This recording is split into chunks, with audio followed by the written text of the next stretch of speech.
Hey, it's NPR's Book of the Day. I'm Andrew Limbong. The revolutionary Leon Trotsky spent a few weeks in exile in New York City.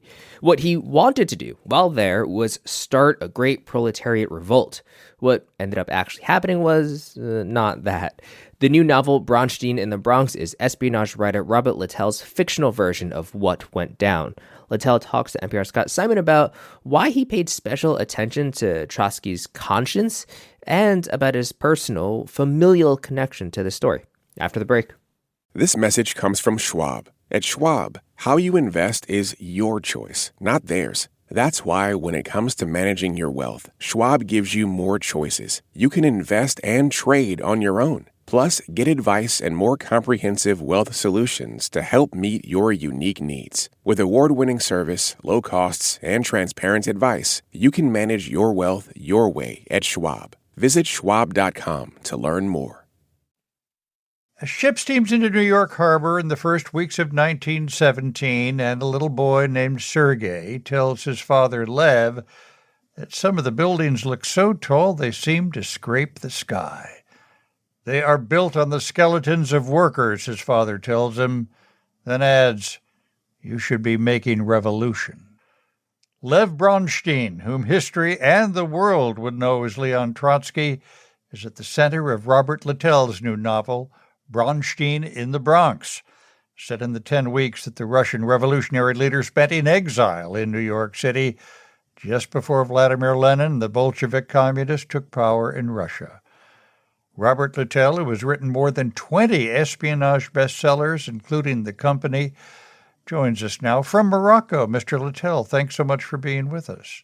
Well, it's amazing that I am, because I've never used this kind of technology before, but it's a lot of fun. Well, we're glad to be the first. You have a kind of, or feel a kind of personal family interest in Trotsky, don't you? Yes, I certainly did. I think what happened was I inherited my father's obsession with Bronshtein, Trotsky.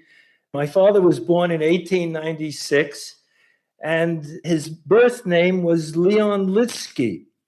And in 1919, when he was 23 years old, he filed papers in a New York courthouse to change his family name legally to Littell. And he had to give the judge a reason. And he told the judge that he had been subjected to enormous amount of ridicule because of the similarity of his name, which was Leon Trotsky, to a Bolshevik revolutionist who was in New York named Leon Trotsky. And the judge must have laughed and said, sure. What intrigued you about this 10-week period in Trotsky's life? Oh, so many things. I mean, he came to the New World hoping to spark a socialist revolution. He lived in the Bronx. He commuted on the 3rd Avenue elevated down to Greenwich Village, where he worked out of a basement writing editorials for a very small Russian language newspaper called Novi Mir. He was extremely disappointed by the fact that the American workers weren't reacting to him the way he expected. I mean, Trotsky thought that if he could start a revolution anywhere, it didn't matter where, Germany, France, England, Russia, America, that it would be contagious. And the workers of the world in other countries would take their cue from the revolution he started and rise up. And it didn't happen in America. It turned out that the American workers, the American proletariat in 1917 was much more interested in getting a bigger piece of the capitalist pie. They wanted shorter work weeks and shorter work days.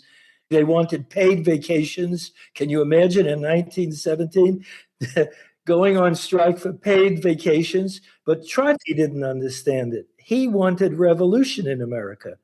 And it was February 1917. In my telling of the story, he was very depressed because he wasn't getting the reaction he needed.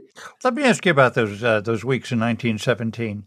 There was a crowd to meet Trotsky when he docked, wasn't there? No, he was very well known already. At the age of 26, he presided over the first Soviet and Russian Means Council.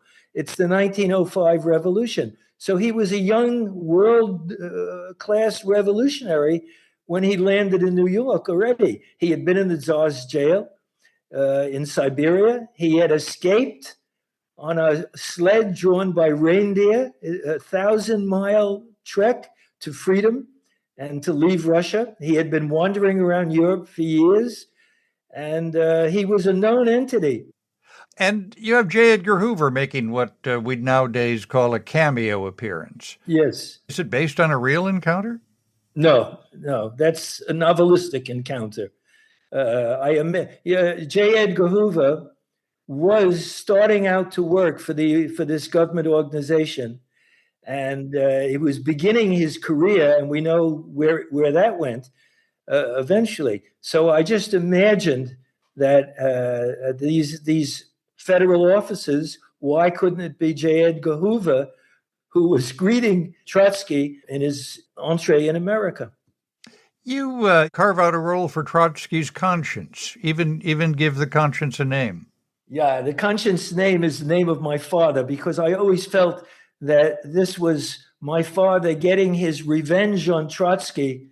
My father didn't like Trotsky at all. I remember comments that he made later in life, that he was appalled at what he called the ends justify means brutality of Trotsky, which he demonstrated when he created and ran the Red Army during the Russian Civil War that followed the Bolshevik Revolution. The conscience is, to me, a key character in the novel, because I wondered where the idealism that must have functioned in Trotsky when he was young, what happened to it? Why did he become so brutal? Why did he become a killer? Why did he become the person he became and that the world thinks of today? Freud called the conscience the poetry of the unconscious. It said it's the little voice in our heads that helps us navigate the complexity of life. And at one point in my telling of the tale, Trotsky's conscience quit him.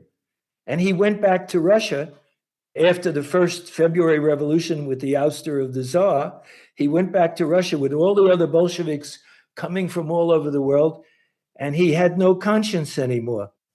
Well, your novel does keep raising that question. Can you make a...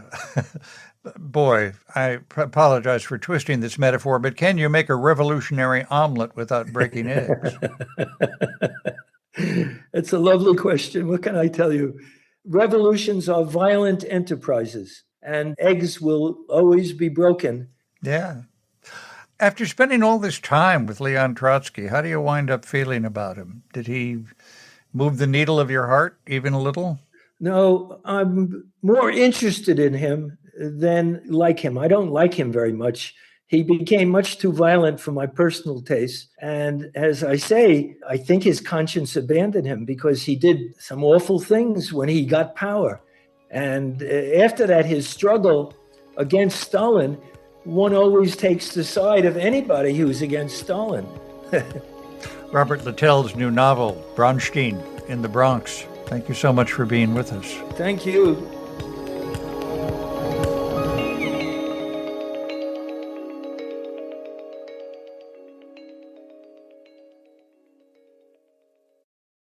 This message comes from Best Western Hotels and Resorts. If you love a good podcast, then you must love a good story. And the best stories start with a great trip. That's where Best Western comes in. Whether you've been planning a getaway for weeks or just got the itch to go, Best Western has you covered with over 4,000 hotels worldwide. Wherever your story takes you, make it memorable. Life's a trip. Make the most of it at bestwestern.com. This message comes from Homes.com. Some might say Homes.com is the best home shopping site. Homes.com goes above and beyond to bring home shoppers the in-depth info they need to find the right home. Homes.com. We've done your homework. Support for NPR and the following message come from Universal Pictures with DreamWorks Animation's The Wild Robot, nominated for 3 Academy Awards, including Best Sound, Best Original Score, and Best Animated Feature. Now playing in theaters and available to watch at home on Peacock.